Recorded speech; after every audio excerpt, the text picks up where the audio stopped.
Members, pursuant to Standing Order 609, I received today a submission from Ms Patten for the House to debate a matter of urgent public importance.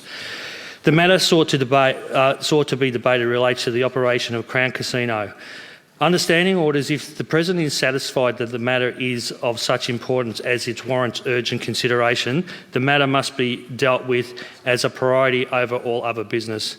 In determining the urgency of this matter, I'm required to take into consideration a number of factors under Standing Order 610(1).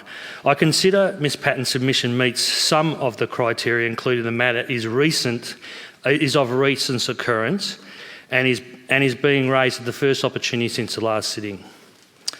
It could be argued that this matter is of sufficient public importance to warrant invoking an urgency procedure. However, in consideration of this matters, I should also give consideration of two other important factors, those being whether the rights and welfare of or security of citizens are in jeopardy, and whether there is a distinct possibility of the matter being brought before the House in reasonable time by other means.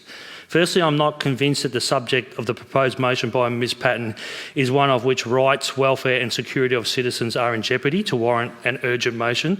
Secondly, I believe there is other opportunities for the matters to be brought before the House in reasonable time by other means.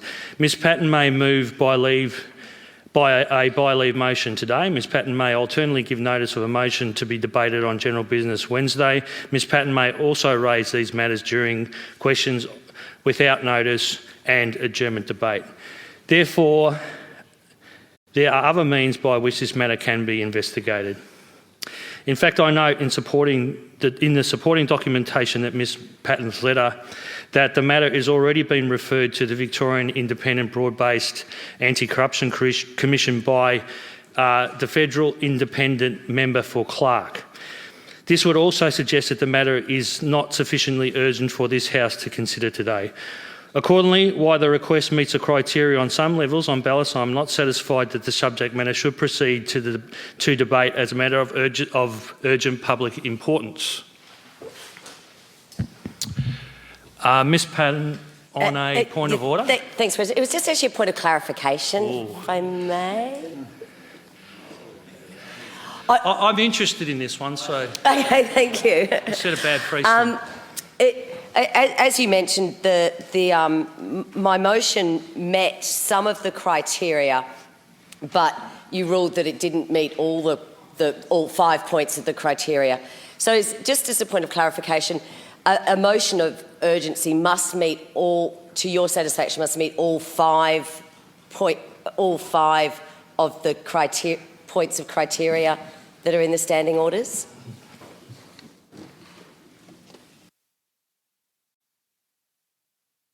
Yeah,